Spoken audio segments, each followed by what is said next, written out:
solstices and equinoxes, thus ushering in the new season. Beltane and Samhain, in particular, are often referred to in folklore as nights when the veil between worlds is thin, fairy doors open, and otherworldly beings can be seen out riding. The four main Celtic Sabbats are Samhain, winter, dying, ancestors, goddess; Imbolc, spring, new growth; Beltane, summer, fertility; Lugnasad, autumn, harvest. They occur halfway between the solstices and equinoxes.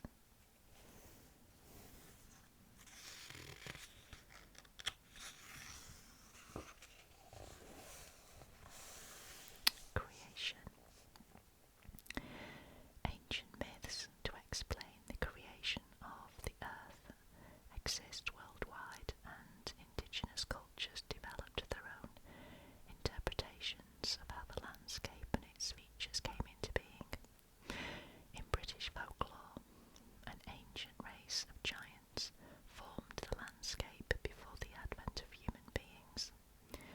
These representations of the primal forces of nature could be seen to embody the glaciers and floods that gouged out valleys and deposited huge boulders, earthquakes that raised and shook the land, and winds and erosion that created all the diverse forms in the landscape.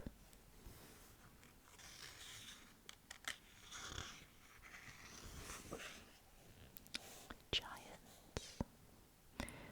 Before the arrival of the first human settlers, the island of Britain was inhabited by a race of legendary giants, thought to have been quite dim-witted. These giants liked to show off their strength by hurling rocks around, and in the process they created many of the landscape features that we see today.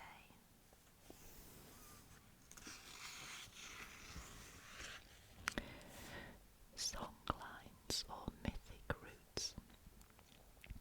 The term songlines refers to the ancient sacred pathways that crisscross Australia.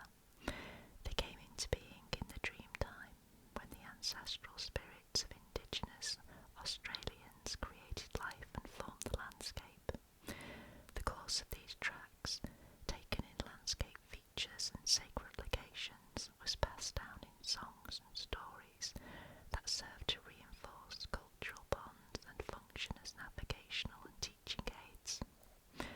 The ancient Britons also had stories that linked several locations, such as the hunt for the giant boar and his piglets.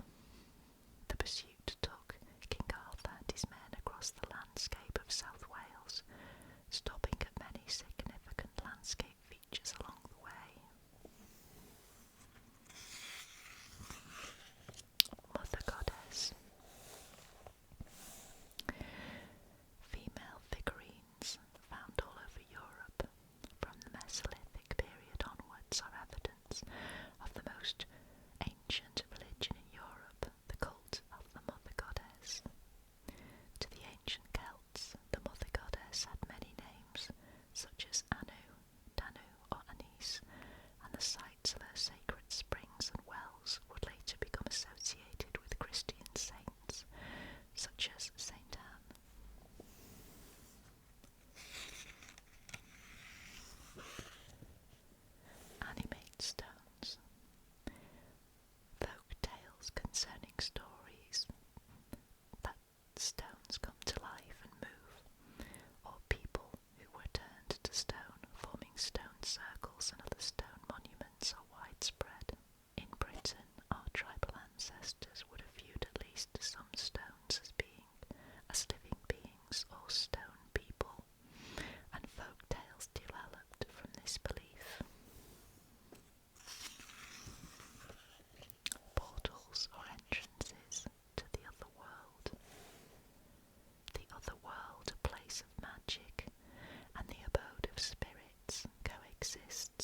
auspicious nights of the year, such as Beltane and Samhain, fairies ventured forth and might be glimpsed in the twilight. Fairies. The fairies of folklore bear little in common with the cute winged fairies of popular imagination. Devoid of wings, they were represented as tall, shining beings, similar to Tolkien's elves or little people in brightly coloured but old-fashioned caps, coats and gowns.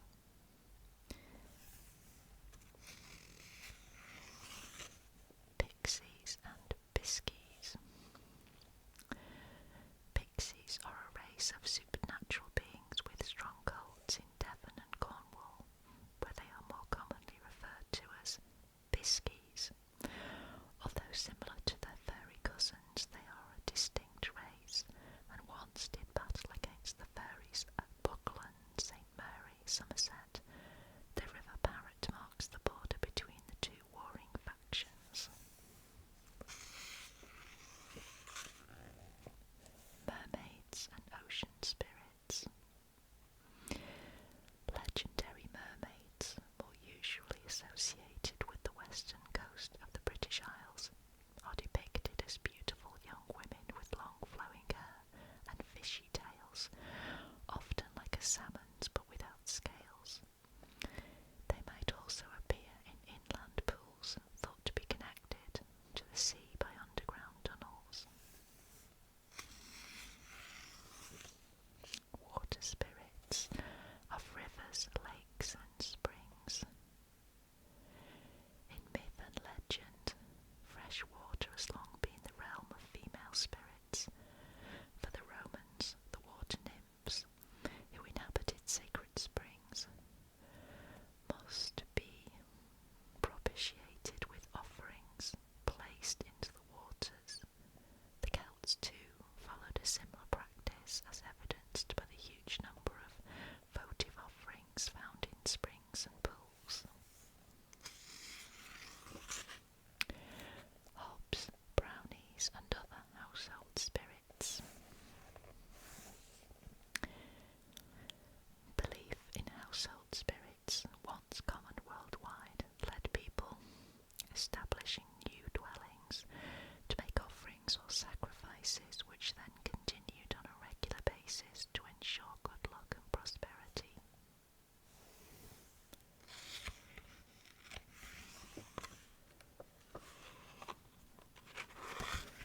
Merlin. Wizard, druid or prophet of great renown. Who was Merlin? The Merlin of medieval romance, who served at the court of King Arthur, is well known, but early British history and folklore reveal some very different versions.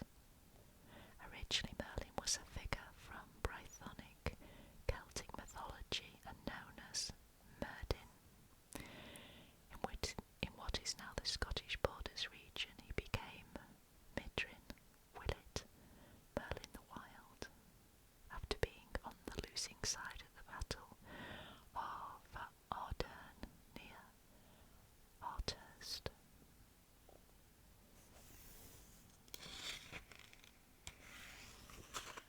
Celtic saints and miracles. I think I've missed one out. Yeah. Arthur and other legendary heroes. The ancient cultures of the British Isles each had legendary heroes. The Brythonic Celts had Arthur, the Scots and Gaels had Fingale, and the Anglo-Saxons had Wade and Wayland. Celtic saints and miracles. The period covering the early 5th and 6th centuries after the departure of the Romans from Britain was perhaps the darkest period of Britain's Dark Ages. Few written historical records exist, but what endures are the extraordinary legends of King Arthur and the miraculous tales associated with the early Celtic missionaries, especially St. Columba of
most intensely magical places in the British Isles.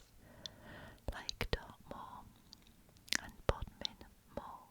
The peninsula is composed almost entirely of granite, and its ancient and eroded granite tors dominate the Penwith skyline.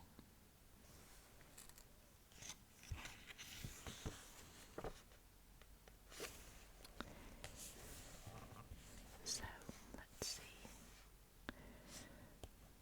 Number 2 here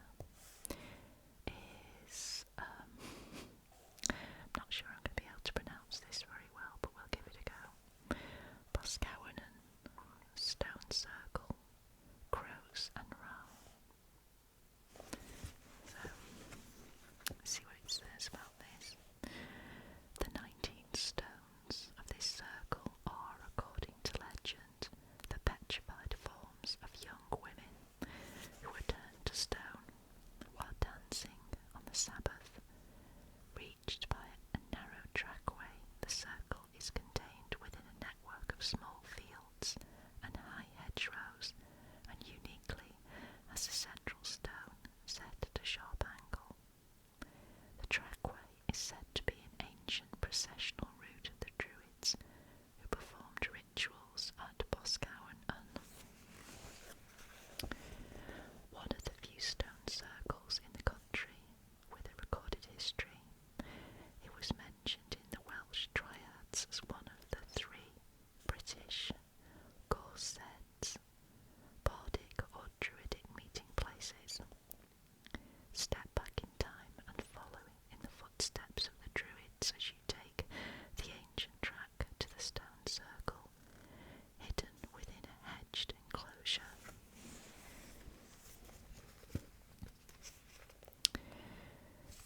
This powerful centre of ley energies has many mysteries, including one stone made entirely of white quartz. On a nearby outcrop of rock just north of Boscawen, known as Creek Toll, are indentations said to be a giant's footprints. Its proximity to Boscawen, which can clearly be seen on the slopes below, may indicate some ancient ritual connection between the two. So that's West Penwith in Cornwall. Yeah.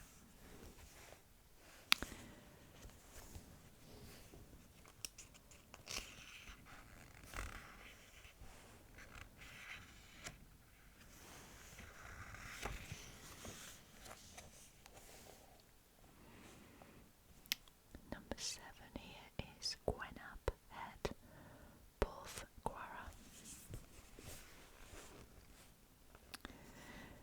This rocky headland, also known by its old Cornish name, Tol Bed, Penwith, features a stack of stepped rocks known as Magi Vicky's chair ladder.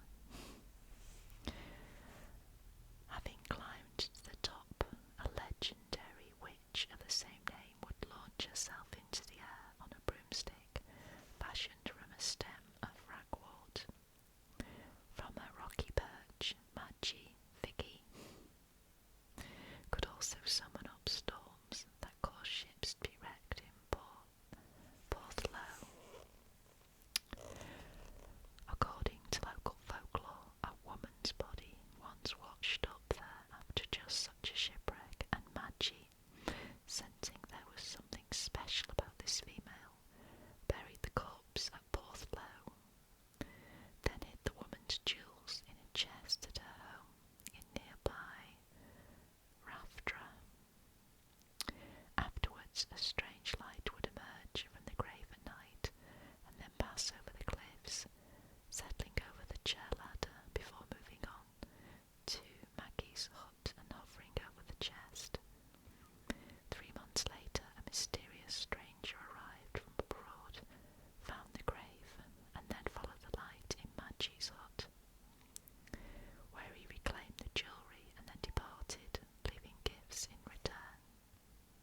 stone at either end has been renowned since ancient times for its magical cures. It was once known locally as the crick stone, and according to custom, crawling through the hole naked 3 times against the sun, i.e. anti-clockwise, would cure pains in the neck and back as well as rheumatism. Children were passed through the hole to ensure good health, and the friendly pixie who inhabited the stone could help parents whose baby had been stolen and replaced by a changeling. Visitors could also ask questions of the pixie by placing 2 brass pins in a cross shape on the top of the stone and interpreting their movements. Menental sometimes exerts its power, and visitors still dutifully clamber through its central hole.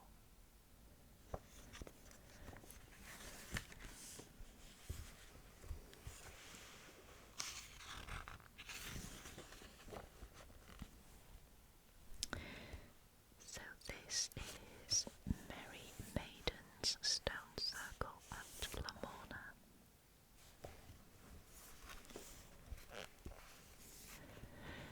This large and well-preserved circle of stone stands in a grassy field surrounded by farmland.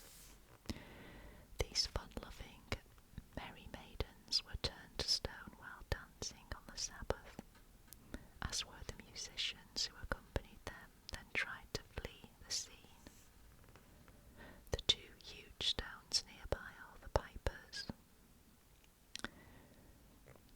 and some sources say the blind fiddler was another musician who met the same fate. The merry maidens are thought to be unmovable, and cattle who have been harnessed to dislodge them are said to have collapsed and died.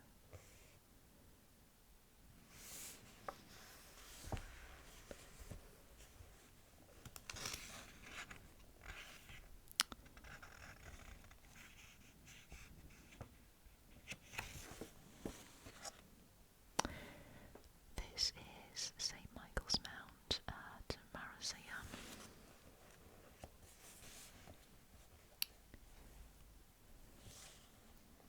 Iconic, St. Michael's Mount is accessible only at low tide via a long cobbled causeway.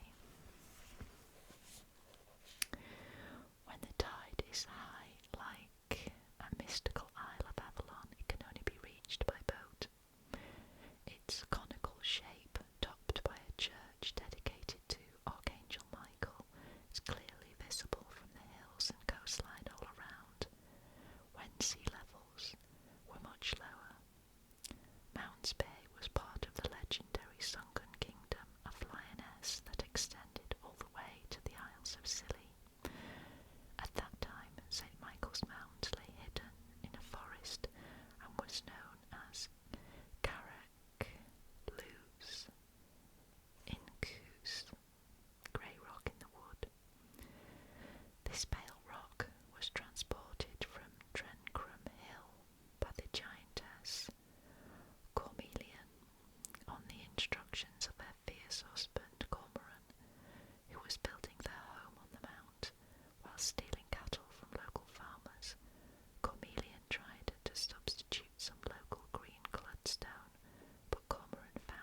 this is Holywell Cave. Holywell. A stunning natural sea cave with a magical secret. Holywell Cave lies at the northern end of the broad sands expanse of Holywell Beach and can only be reached when the tide is out. Venture inside the liminal place and you'll see the most amazing coloured rocks, including stepped bowl formations that fill with crystal clear spring water. The spring is located in a small chamber just above and can be reached by climbing up time-worn steps. From the Christian era, this magical natural spring was known as St. Cuthbert's Well, after Bishop Alden of Lindisfarne was shipwrecked here in 995 AD, carrying the sacred remains of St. Cuthbert. The saint's remains are said to have touched the side of the well, endowing it with miraculous healing properties. Children from the neighbourhood were subsequently immersed in the well water on Holy Thursday to cleanse their bodies of sickness and deformity. The disabled would also travel to the cave and, leaving their crutches behind, were said to crawl up to the spring to drink the water in the hope of a miraculous cure.